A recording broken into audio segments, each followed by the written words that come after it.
My dream is to be like Ayrton Senna. Yes, Ayrton Senna achieves his ambition to win the Brazilian Grand Prix, but another lap or two and I think he would not have done so. I think definitely it was an inspiration for many of us. Had a demonstration of how brilliant Senna is. He held it. Whenever I was asked by a lot of people, who do you think was the greatest driver, I said, you cannot compare because every century is different, but the only one I can tell you I like is Senna.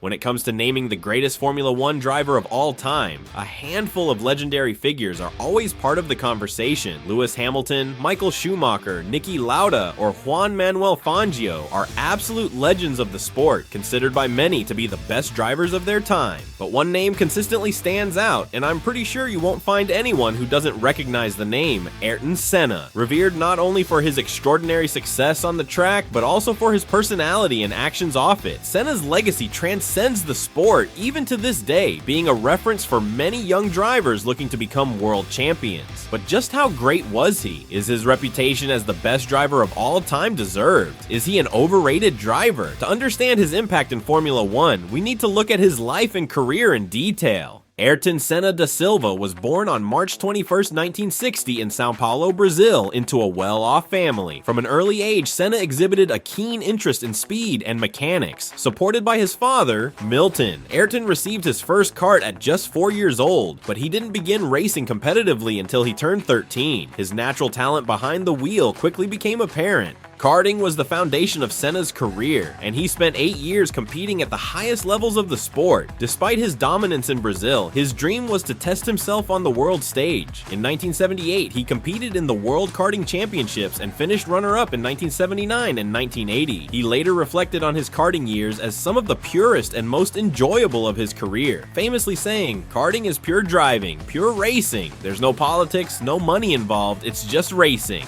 In 1981, Senna moved to England to pursue a career in open-wheel racing under his mother's maiden name, Senna. Between 1981 and 1984, Senna quickly dominated the competition. Over 3 years, he won multiple championships, including the prestigious British Formula 3 title in 1983. His intense rivalry with Martin Brundle in that series is still celebrated today, as the two pushed each other to extraordinary levels of performance. In recent years, we've heard Brundle repeatedly named Senna as his greatest rival ever, speaking about the incredible skill Senna had.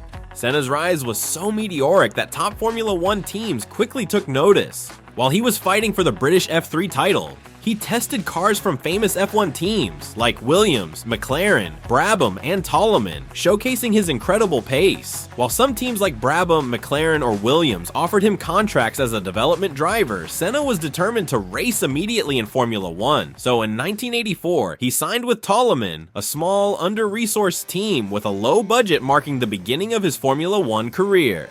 After he won the British F3 title, Senna made his F1 debut at his home race, the Brazilian Grand Prix.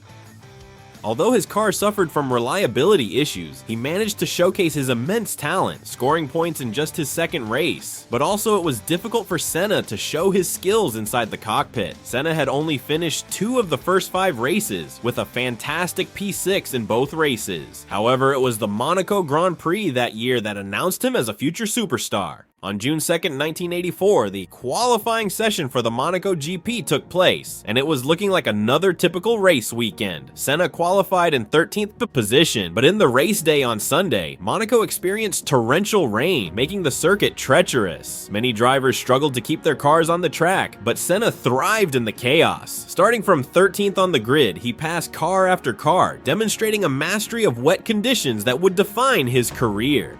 While other drivers crashed, like Nigel Mansell, Senna drove like his career depended on it.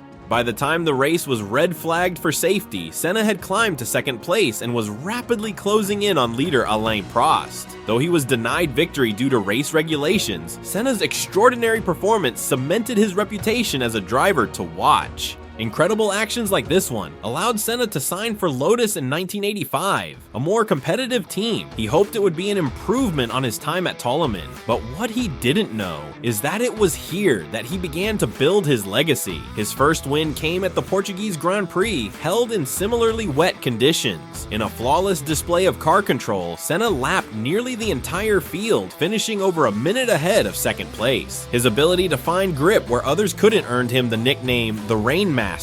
During his 3 seasons with Lotus, Senna secured 6 victories and a remarkable number of pole positions, underscoring his incredible speed over a single lap. Senna had his best season with this team in 1987, finishing 3rd in the championship with 57 points. His iconic yellow helmet, paired with the black and gold Lotus livery, became a symbol of the era. In 1988, Senna signed for the McLaren F1 team, forming a legendary partnership and rivalry with the French driver Alain Prost. The McLaren team dominated that season, winning 15 out of 16 races, and Senna claimed his first world championship, edging out Prost in a hard-fought battle. The following years, the rivalry of Prost and Senna intensified. It looked like Senna was going to be a problem for the Frenchman all season. Between 1988 and 1989, there were 32 races. Prost won 11 of them and took 4 pole positions. Meanwhile, Senna won 14 of them and took pole a mind-boggling 26 times. But the tension increased when the Japanese Grand Prix of 1989 took place. Senna and Prost entered the race as the main contenders for the World Championship. Prost had a slim points lead, meaning Senna needed a win to keep his title hopes alive. The tension between the two drivers had been building all season due to their intense competition and contrasting personalities. Prost being calculated and methodical, while Senna was aggressive and emotionally charged. On lap 46, Senna attempted an overtake on Prost at the Casio Triangle chicane, a tight and crucial section of the track. Senna dived down the inside, but Prost turned in early, resulting in a collision that forced both cars off the track.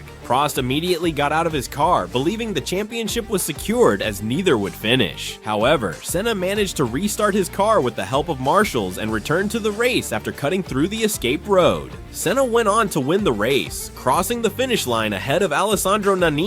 However, the controversy was far from over. After the race, the FIA disqualified Senna for allegedly rejoining the track unsafely and skipping part of the chicane. This decision handed the victory to Nannini and effectively gave Prost the World Championship. The disqualification sparked outrage among Senna's fans and led to accusations of bias against him, particularly towards FIA President Jean-Marie Balestre, who was seen as favoring Prost. But the controversy continued in 1990 in the same circuit. Coming into the race, Senna led the championship over Prost, who had moved to Ferrari. The stakes were clear. If Senna finished ahead of Prost, or if both failed to score points, Senna would clinch the title. The tension between the two drivers, fueled by their animosity from the previous season and the controversial decision-making of the FIA, was at an all-time high. Senna had secured pole position during qualifying, but controversy erupted even before the race began. The pole position was placed on the dirty side of the track, which provided significantly less grip, while Prost's second-place grid spot was on the cleaner, more favorable racing line. Senna had requested that pole position be moved to the cleaner side, but the FIA, led by President Jean-Marie Balestre, denied the request, deepening Senna's sense of injustice. At the start of the race, Prost got a better launch from the grid and took the lead into the first corner. Senna, unwilling to yield and determined to assert himself, made contact with Prost's car at high speed. Both cars spun off the track and into the gravel, ending their races immediately. This collision secured the championship for Senna, as Prost was the only driver who could have overtaken him in points. Despite the tension, both drivers later admitted to having immense respect for one another. Prost once said, "Ayrton was the best driver I ever raced against by a long way." Senna went on to win 2 more championships with McLaren in 1990 and 1991.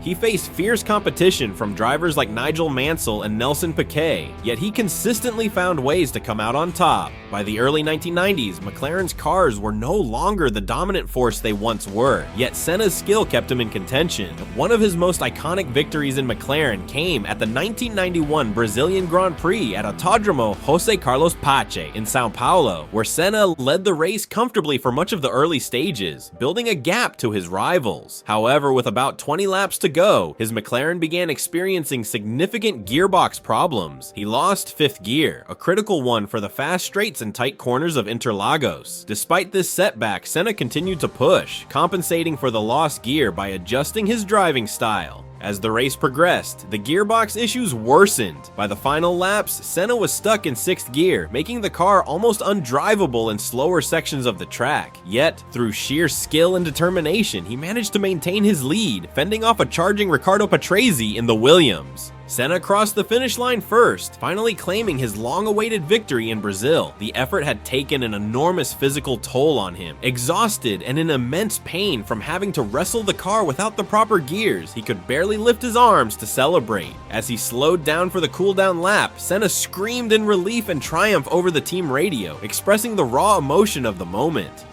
After parking his car, Senna needed help to get out and walk to the podium due to the physical strain he endured during the race. On the podium, he was visibly emotional, holding the Brazilian flag and celebrating with his home crowd. His tears of joy and the roar of the fans symbolized the deep connection between Senna and his country. In 1994, Senna finished his contract with McLaren and joined Williams, seeking a fresh challenge. However, the season began under tragic circumstances because Senna failed to finish the first two races due to accidents. Despite starting from pole position in both, he was visibly frustrated with the handling of the FW16, which was more challenging to drive than its predecessors. But the worst part was yet to come. The San Marino Grand Prix at Imola became one of the darkest weekends in F1 history. In the qualifying session, the driver Roland Ratzenberger from Simtek Formula 1 team was pushing hard to secure a spot on the grid.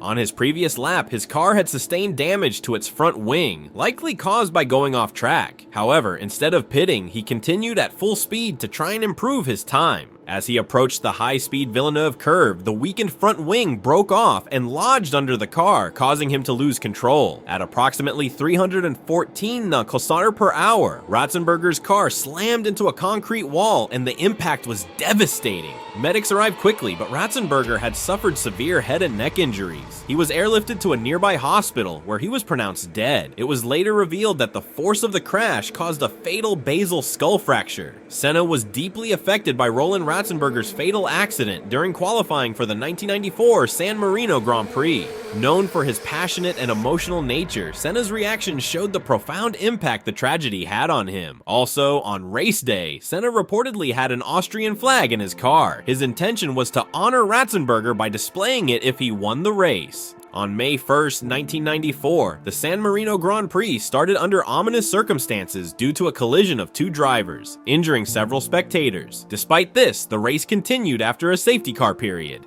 Unfortunately, on lap 7, as Senna was leading the race, his car went off track at the high-speed Tamburello corner, traveling at approximately 310 km/h. Senna's Williams FW16 struck a concrete wall at a shallow angle. The impact caused a piece of the car's suspension to penetrate his helmet, inflicting fatal head injuries. Medical teams, including renowned F1 doctor Sid Watkins, arrived quickly at the scene. Senna was unconscious, and despite their efforts, it was clear his injuries were severe. He was airlifted to Maggiore Hospital in Bologna. Despite attempts to save him, he was pronounced dead later that day. The official cause of death was a basilar skull fracture caused by the suspension arm penetrating his helmet. The death of Senna sent shockwaves around the world. He was a beloved figure in Brazil and globally admired for his talent and passion. Millions mourned his loss, and his funeral in Sao Paulo was attended by thousands, including many from the F1 community. Senna's death, along with the loss of Roland Ratzenberger during qualifying, led to widespread reforms in F1 safety standards. His passing left a void in the sport that has never been filled.